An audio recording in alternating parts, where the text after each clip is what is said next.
Hello world, Stephen Michael Zach here, and today we're going to be taking a look at the Neewer PL60C. Now, I did see its older brother at NAB. It is not out yet, so I'm reviewing the 60 version. It will cost you this much at the time of the recording of this video, and these are going to be my own brutal and honest opinions as always. So let's take a look at what comes inside the box. My own brutal and honest opinions as always. This is new to me. So inside the box, first off, we have the case. Nothing special about the case. The straps feel just okay. It's got some Velcro. The zippers are functional. Nothing to write home about. And when you throw this open, it is that standard neoprene. Actually feels like some better quality neoprene than I've seen in some of the other newer products. You get all your instruction manuals and stuff. You get a piece of foam. And then inside you get the light itself here. You get two safety chains. You get a power plug with a 4-pin XLR connector. We'll talk about that later. And you get a very lengthy power plug, your basic tape recorder plug-in. Okay, so let's talk a little bit about this. Now, you will have to actually have this upside down in order to store it. So we're gonna go ahead and pull the yoke this way so we can look at it right side up. And right away, let's look at the front here. You get these very, very nice, a little bit hard to lift up, but very nice, very solid feeling barn doors, which is very, very cool. Now they do look like they, I'm not sure if they disconnect or not. It looks like they do. We will take a look at that later, but very nice barn doors. You do get, as you can see here, you have some LEDs that have lenses on them, and then you have in between you have rows of different colors. So a lot of different LEDs in here. And again, you have a very nice hard covering to protect them, which is super awesome. And it doesn't look like this is frosted at all. So there you go. There you have it. So if you want to detach the barn doors, you literally just pull them up and out of these tabs. And the barn doors are removable. I am not going to remove the barn doors or suggest that you remove the barn doors. I don't know how long this plastic kind of snapping thing will last, but there you go. There you have it. Now you do get rosette style teeth here, but they went ahead and put in 2 rubber washers, so you shouldn't have a problem pointing this in any direction that you want. So good on them for adding that. Really gives you the adjustability that you need. The yoke is solid metal. The knob's a little cheap, but it's fine. It's a functional knob. It's fine the way it is. Now, swinging around to the back, you'll get 2 fans right here. This is made of pretty much all aluminum. It is fairly heavy. You get some nice clicky buttons back here that turn. You get 4 function buttons here. You get your fan and your Bluetooth reset here, and you get your mode button. Now, swinging around to the bottom here, you are going to get a hard on-off toggle switch. You're going to get your DC in. This is a 4-pin, and you're going to get 5-pin DMX in and out, which is super awesome. And everything else here seems to be made very, very well. So far, impressed with the quality. So let's go ahead and we're going to plug this in now. Okay, so one thing I will say with the power brick is they do give you quite ample enough cord on the power brick, and then they give you a very ample cord right here, which is very cool. Okay, so let's flip this on. And as you can see, this has an absolutely gorgeous, gorgeous screen. Now, it does go up in integers of 1, which is fantastic. So you can go all the way down to 0 and all the way up to 100 here. And that's it. There is no quick button press, but I will show you one. Let's go ahead and open these barn doors so I can show you just how little one is. So this is 1% here, which is really fantastic. So probably I would say maybe about 5%-ish. So there you go, there you have it, not too bad. Now this panel goes from 10,000 Kelvin all the way down to 2,500 Kelvin. We will go to a nice, 39, because that's what you're shooting here. If you press the button down, you get access to your plus minus green, and this goes all the way up to 50 minus and 50 plus, so very, very cool that you get that kind of control here. You've got your quick presses here. So that'll take you to 50, That takes you right back to 50 and 2500 Kelvin. Quick press number 2, and that takes you to your HSI. 3 takes you to the controls of your reds, your greens, your blues, your colors, and your whites. And then finally, 4 will bring you to the Roscoe and Lee gels. We'll get into that. But let's go back to 1. Now, if you hold down 1, you can make it a custom setting. Same with 2. These are completely programmable. So there you go. There you have it. Very cool that you give you 4 programmable buttons. Now, let's go ahead and hold this button down, and this will reset your Bluetooth. We'll go to no, and nope. Okay, I guess we're resetting the Bluetooth. A few moments later. So you can get to the other modes by hitting the mode button here. You've got your typical HSI. Let's go to my favorite 240. And we're at 240, and let's go to full saturation. And as you see, this is actually quite, not only bright, but the quality of blue that is coming out of this is actually quite nice. It is quite saturated. Let's go ahead and just drop that down. Really, really nice. So very vibrant colors. Let's go to let's pop this up and go to a red. And does purple really well. And let's go to red here. Red is very nice, very vibrant. And again, my camera is set to 3900 Kelvin. This does do quite a nice bit of yellow, which is very good. And all in all, very, very nice with the HSI. Pressing the mode button again, you get controls of your reds, your greens, your whites, your blues. You can control the brightness. I am not going to mess with any of this. I don't like messing with it. Pressing this again, you are going to get special effects. You're going to get your lightning, and you can control the frequency and the integer and how bright it is. We can go ahead, you get paparazzi, you get faulty bulb, explosion, welding, you get sort of this flashing light here, and then you get your color flashing light, then you get your pulsing, which is nice, then you get your HSI pulsing, police, then you get your fire. Now let's take a look at the fire effect. I have it set to frequency 5, integer 50. So here is your fire effect. And it is a bit flashy for my taste. Let's go ahead and try to bring down the frequency here by pressing this button here, and we'll bring it down to like a 2. And that is pretty usable. I would probably use that for, say, like a campfire or something, maybe even on 2. And maybe we'll just knock down the brightness here. Take out the brightness. Not bad with the fire effect. It is usable. Not the best I've seen, but not the worst. Moving on, you get your hue cycle, you get your CCT cycle, you get your integer cycle. So this will just get brighter and dimmer. And then you have your TV setting here. You have fireworks. You have a party mode, and you have a music mode.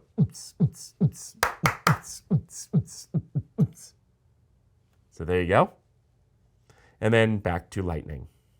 And pressing the mode button one more time, you are going to get into your X and Y axis. I'm not going to get into what this is. I'm never going to touch this, but it does help you to match lights together. I am not going to mess with this. I'm not the expert in this area. So we are just going to skip over. Just know that you can control your X and Y values. And pressing the button one more time, you are going to get a plethora of Roscoe gels, which is very cool. Now, they don't tell you exactly what they are. They give you the letter and the number, so you will have to look them up. And if you press this in, then you have Lee gels as well. So very cool that they do give you some gel options, which is fantastic. And pressing the mode button again, and you are back to start. And again, you have some quick access buttons here, which are very nice. And if you hold them down, they are programmable. Okay, so let's give you an example of the barn doors here. Now, this is with the barn doors wide open. And let's go ahead and do some barn door cutting. And as you can see, because this is an LED panel and there is no diffusion, you are getting lines. This is really for controlling spill. It gets pretty bad pretty quickly. So really just for controlling spill. You're not really going to control lights with a panel. Again, barn doors on a panel, they don't really work very well. That is just standard. It's very rare that they do work. You're just getting all these different lines across. So let's take a look at this without the barn doors here. We'll go ahead and pull them off, and they just literally just yank off, which I'm not a fan of. And that is how wide the beam is. And it looks to be a fairly even beam. So there you go. There you have it. Not too bad. Okay, so here is 5600 Kelvin right out of the box. I'm going to go ahead here and let's get a reading here. We are at 1 meter away. And at 100%, we are getting 5,550 K, and we're getting a 0.5 green, and we have a delta UV of negative 0.0009 and the TLCI of 99. Let's go ahead and click over to plus minus green, and we'll go up to a +7 green, and we'll take that reading again. And as you can see now, we are at 5,540 K. We are spot on, and we have a delta UV of 0.0013 and a TLC of 99. Here are the CRI values, and only R12 is below 90 at 89.2.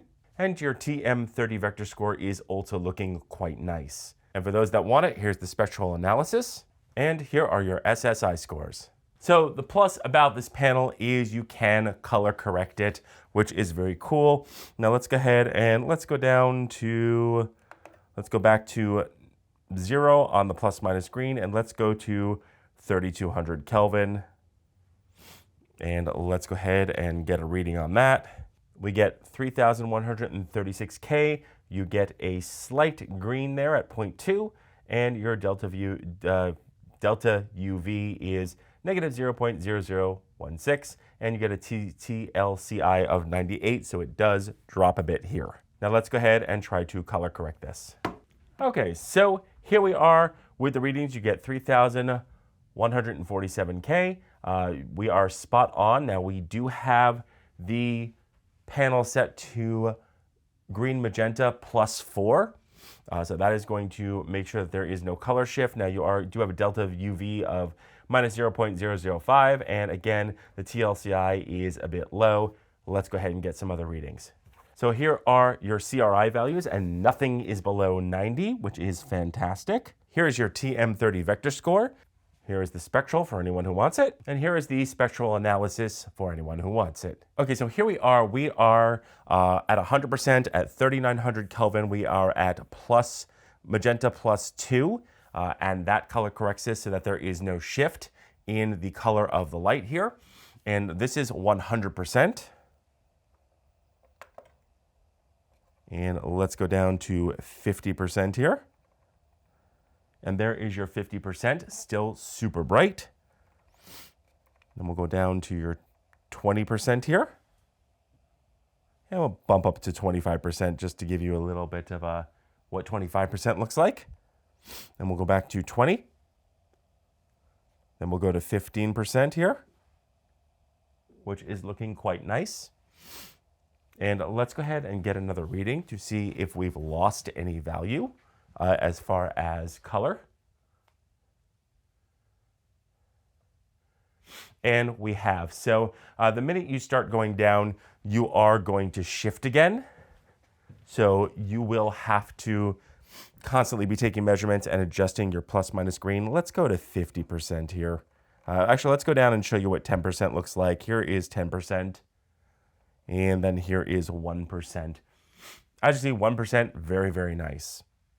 So around 55-ish%, this thing is starting to, again, you're getting a 0.1 green. Not terrible. None of these readings are striking me as absolutely horrible, but if you want to keep solid, consistent, even keel light, we will have to go up a little bit. So let's go up to 4. Let's go up to +4 here and take another reading. And now we're back at 0. So as you go down in brightness, there is a color shift. Again, A lot of LEDs do this. This is nothing new, but there you go. There you have it. Really pretty solid. Okay, so let's talk pros and cons. Now, there really aren't too many cons. The only two things I have are the fact that they did use plastic on the cord rather than this is like PVC. I really wish they used a different kind of material, because the problem is when this plastic material gets cold or warm, it could get brittle and it can break. So that is just something to be aware of. Unfortunately, to keep the cost down, they went with that. The only other downside too is the fact that there is no way to mount the power brick. You will have to figure out your own solution. There's no yoke, or there's no clamp or anything, or no way to secure it to your light stand. So you're just gonna have to find, Velcro it, or find some way to just dangle it by the cord. Not my favorite solution there. The other downside is, unless you have something like my Indie Pro chargers / power supply, this is 4-pin XLR, and unfortunately I can't use my 3-pin XLR Came TV power supplies that I use with my Amaran lights, my Amaran 300C. So that is just something, if you want to power this off a battery, you're going to have to figure out a solution. Maybe just buy a power bank and plug this in. So the last negative I'll point out is the fact that this cord kind of gets in the way of the yoke. So if you want to angle this, I'd say if you want to angle it up, you're going to have to angle the yoke upwards as so that you have it like this. That is really one of the only other downsides. I really wish they made like a L-shaped plug here. Maybe I can find an adapter to fix that. But this definitely does get in the way of the yoke and pointing this where you want it. So that is, you can kind of sort of squeeze it up here, but you are kind of bending it here. Which, again, not ideal. So I will have to find some kind of adapter L-shape solution for this.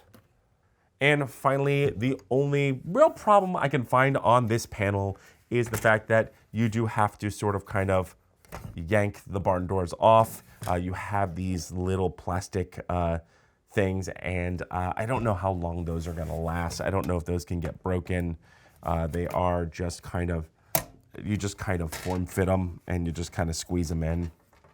So that could be viewed as a negative. Now, from the cons to the pros, this thing is incredibly well made. And yes, they give you plus minus green up to 50, minus 50 or plus 50. So it is very easy to match this to your lights. You also get control of the X and Y axis. You get controls of your reds, your greens, your blues, your colors, and your whites. Fantastic, fantastic. Great edge HSI. It looks very vibrant.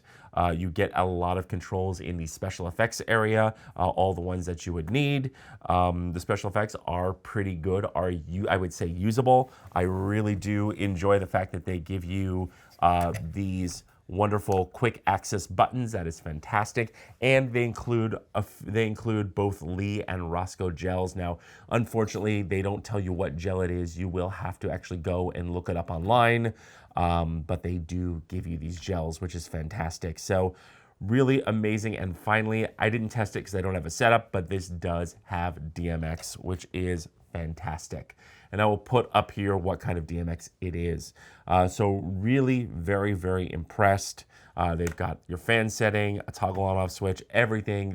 You could also use this with the phone app because it's got 2.46 Bluetooth, so your standard cell phone Bluetooth. Really fantastic. And I love the fact that they fixed the rosette problem by putting in these rubber washers. So now you can point this thing exactly where you want it. The barn doors are fantastic. If anything were to happen to them, there's a nut here and a Allen wrench screw here. So you can replace this. I really have nothing bad to say about this light. I was able to color correct it to my other lights. So Neewer, fantastic job. I would love to take a look at the 150. I have a feeling it's going to be more of the same, but really fantastic. If you have a YouTube studio, If you are an indie filmmaker just getting started, while this is a little bit more expensive than your standard panel, this is, I think, Neewer's entry into the premium brand, into the actual filmmaker's brand. Really fantastic, very impressed with what they've put out. They have obviously been listening to their users, so really love this panel, and I absolutely recommend it. So there you go, and there you have it. Those are my thoughts, but I want to know yours. So leave your questions and comments in the notes below. Also, don't forget to like, share, and subscribe, and don't forget to mash the bell button to be notified when we drop a brand new video. And feel free to use the links below as it helps out the channel. I'm Stephen Michael Zach, and this is New to Me.